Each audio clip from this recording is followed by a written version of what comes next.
human participant, not just controlling a weapon, but becoming the weapon. Able to react to danger and orders in a fraction of the time.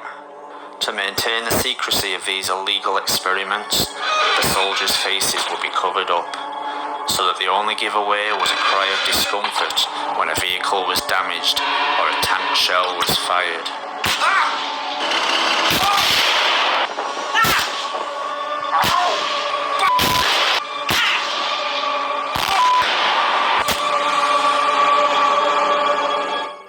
But Professor Ruth wanted to take these experiments further, to duplicate his deprogrammed cells, to assimilate any biofused matter it made contact with, to assume any form of any size. Think of the possibilities. A weapon dropped into a city that can take any form it wishes and adapt any organic material it finds. Whole communities of people removed and left empty for occupation.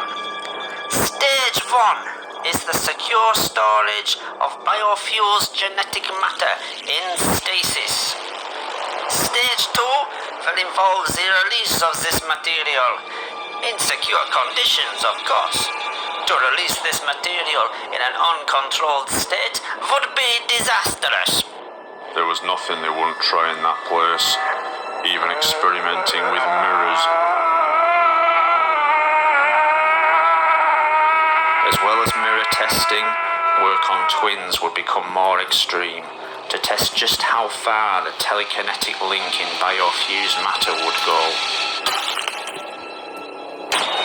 For one set of twins, the link would go too far. Whilst unseen horrors were administered on Donald, the doctors and specialists at Hit Logistics could observe in full detail the torture as an unbreakable bond with his twin would tear Douglas apart.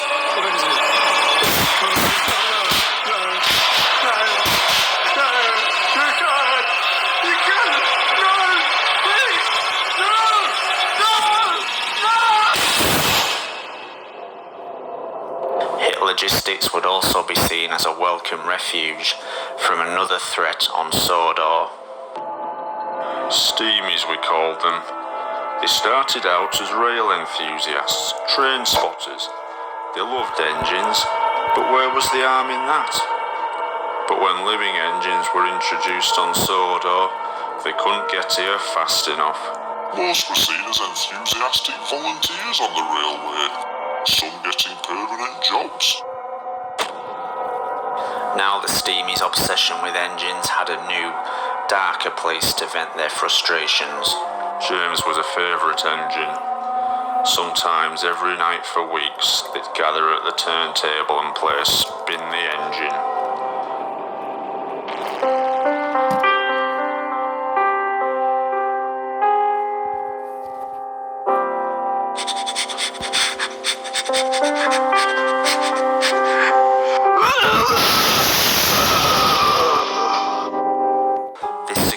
Footage, hidden by Sodor research until now, shows Gordon desperately pretending he couldn't fit on the turntable. But James was always the favourite, even to the television writers. James's driver and fireman were feeling him all over. But I had nothing to do with any of that business. Not after the first time. With the closure of the railways, the engines were hidden away, and the Steamies would go underground and bide their time.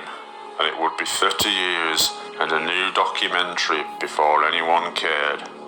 Before anyone asked, why did this happen? Where were the engines? And what can we do about any of it? With protests aimed at the government and Hit Logistics, the destruction of the evidence was speeded up.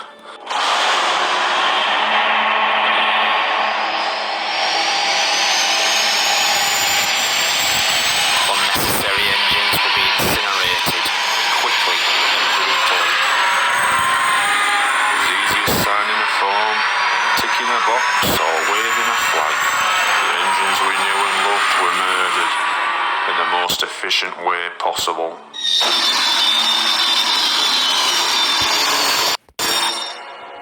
But it would be the most insignificant death of all that would have the most devastating effect. Not any transport at hit logistics, but the one nobody witnessed, except for one.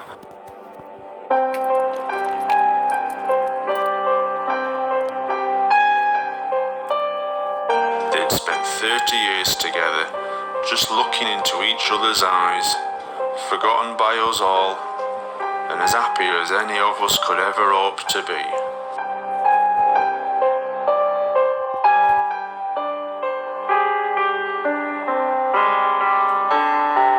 As Clarabelle was disposed of, no one but Diesel knew what happened to her twin nearly 20 miles away.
Wasn't over for Diesel. He had to get out. As terrible as seeing his wife perish was, the worst was yet to come.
Engines will be ignored no more. The secrets of Sodor will be revealed. The state-sponsored torture of engines must be stopped. Diesel would form the Sodor Liberation Front. His dream was to make Sodor Island a home for engines and other transport, free from the tyranny of human beings. And we will not stop until the island of Sodor is recognized as a refuge for all engines. Meanwhile, the remains of the engines will be disposed of. The remains at Hit Logistics will be moved off-site. Of Sodor, 6,000 pounds of desiccated biofused matter. Its location, the real mystery. And tending to this top-secret site was the only engine in the UK still being illegally operated. Oh, we can get them do pretty much anything we want to. You know, a bit of the black stuff. Yeah, a bit of black stuff. This undercover footage reveals how Ferdinand was being forced to work, controlled by his addiction to Welsh coal. Come on. Yeah, that's right. That's right. Yeah, you're gonna work for it? Yeah. Do you want some of this? We used Welsh coal to get the weaker engines started up, to give some engines a kick when they were struggling to get up in the morning. We never realised all the effects it was having on some engines. Here they come, man. No?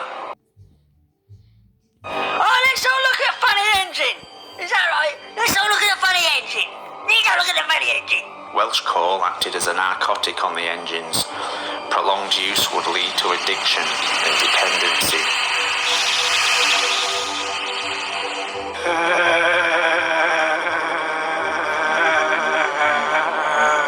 That's right. Addiction became a bigger and bigger problem. Dependency increased on the set of the television series. No, you'll never win first prize, Percy moaned. Don't worry, Percy. Thomas puffed. All I need is a good washdown. One morning, Gordon was in the yard taking on a large supply of coal. That's the third load of coal you've had today, Gordon. Some might say you're being rather greedy. Increasingly, engines would cause what appeared to be accidents, but in fact were attempts to get exposed to Welsh coal. But prolonged use would result in permanent brain damage. Dealers on the set, violence among the actors. We knew there were a problem when Gordon started talking to the voice in his head, telling him to do things, bad things. Yes, said Gordon, I will.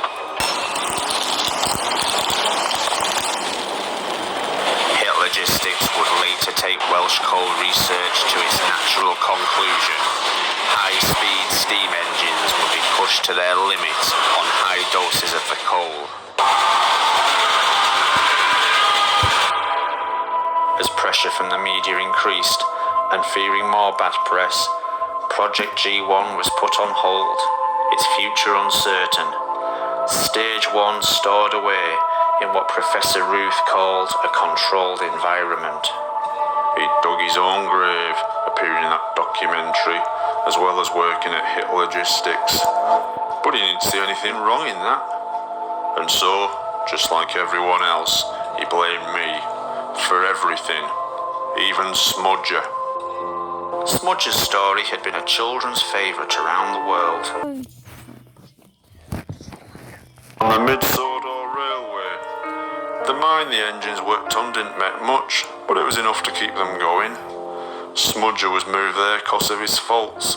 His wheel alignment was off, meaning he'd come off the rails too often. Unfortunately, the cash-strapped mine company couldn't afford the repairs. Their solution would be barbaric.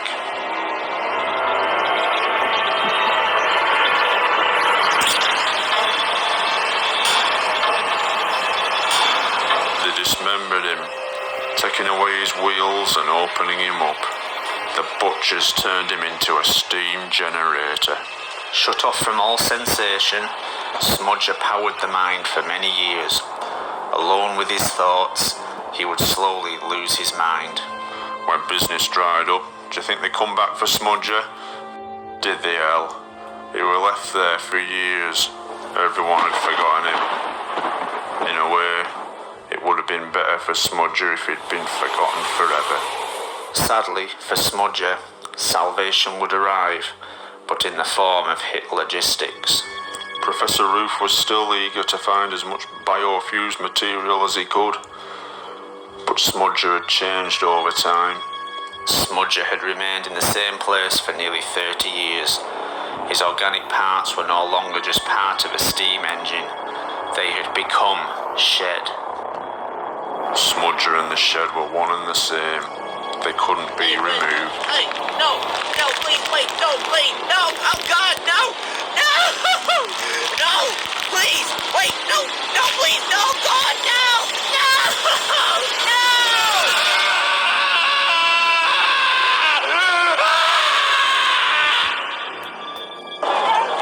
This would be the final act of Hit Logistics, closing down all their research and destroying evidence.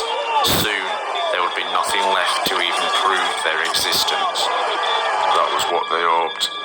They didn't count on one final desperate act.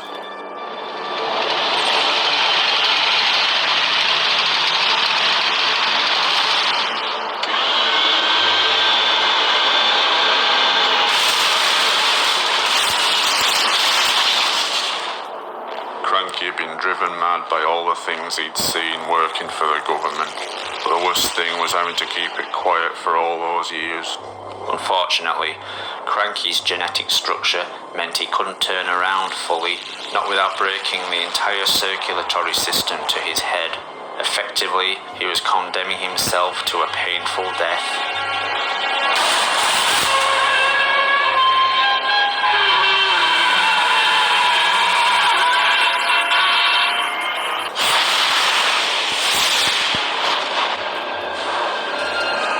I believe Cranky knew the consequences, and he knew it had to be done. But his wouldn't be the only sacrifice that day.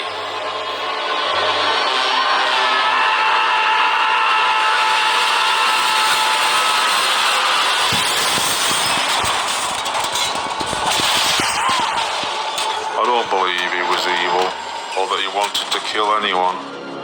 He just wanted to show the world what the government was trying to cover up. He didn't know what was in there, or the damage he'd do. Diesel had veered into the now secured stasis container of Project G Stage 1. Opening it up and allowing the deprogrammed biofused matter to assimilate any matter it wished, and to take on any form it wished.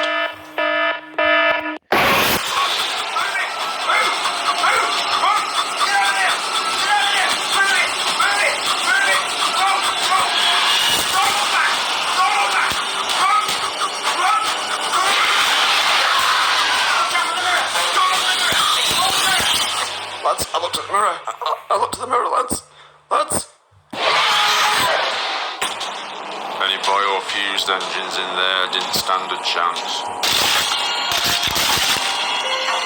They were dragged into the canister.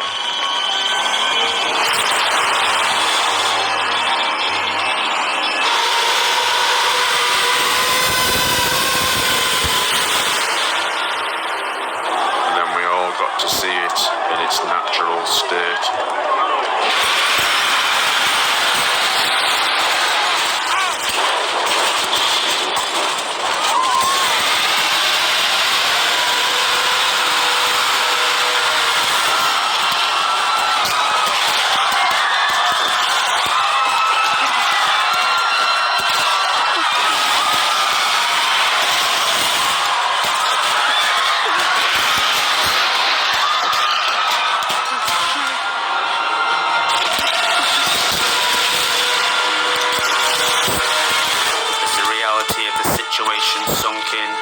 Government forces were deployed.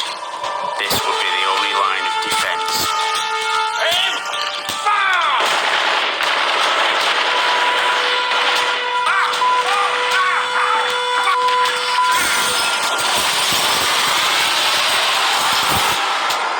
But Project G-1 was more than capable of defending itself, and would take whatever action was necessary.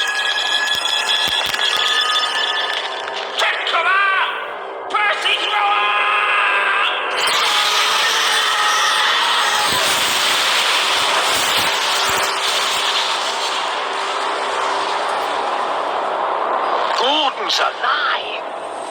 It could now not be stopped. As it forged ahead, it became clear where its goal was. More biofused cells, more life, more engines. It had to assimilate cells to grow, to live, to spread. Blue Mountain Quarry. The site of thousands of tons of dead, desiccated biofused matter, hidden from the outside world. A rich source of matter which would make Project G-1 indestructible.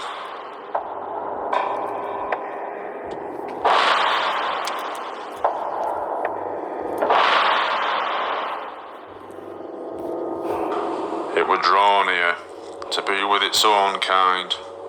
The last vestiges of Sodor's engines. It was trying to find peace.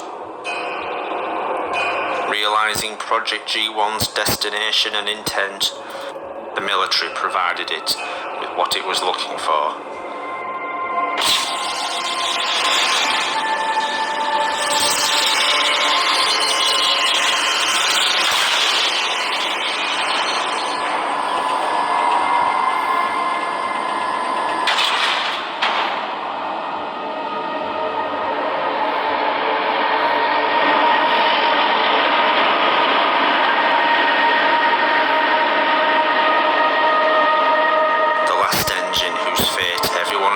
out for years.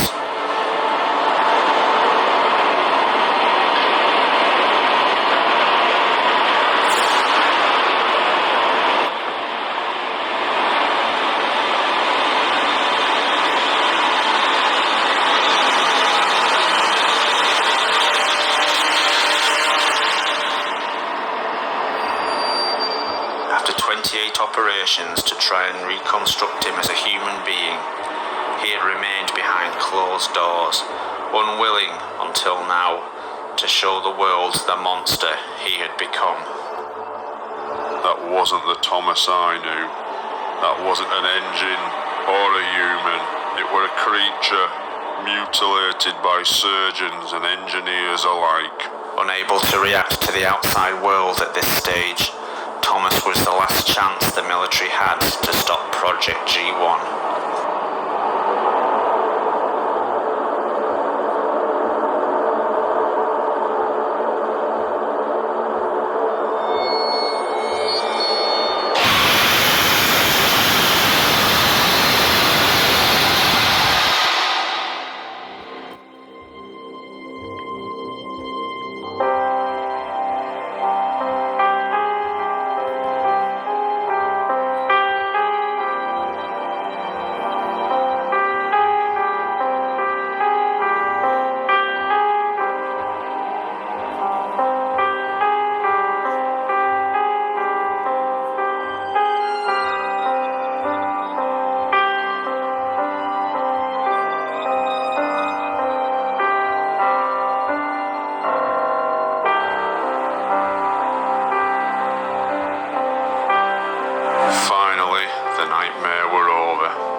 Thomas had found the remains of his friends.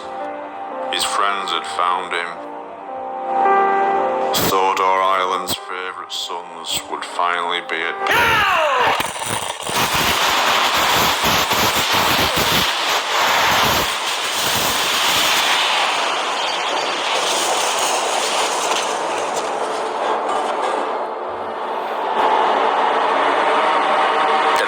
The Blue Mountain had been solved.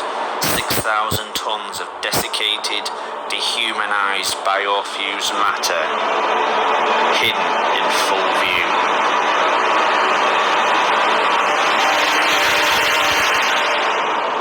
And now used as a weapon.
This was the military's plan all along.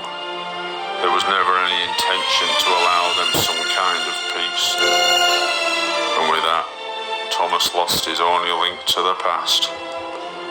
Now all that's left is his reanimated, pneumatic body, a confused mind that lost everything. With his past the only thing left to torment him, Thomas decided to leave. He'd seen everything. The last people he trusted had abandoned him, but I was still here to tell his story. After all the betrayal, disloyalty and torment, I could still say I were his only friend, the only person who hadn't abandoned him. I could hold my head up high and say I was...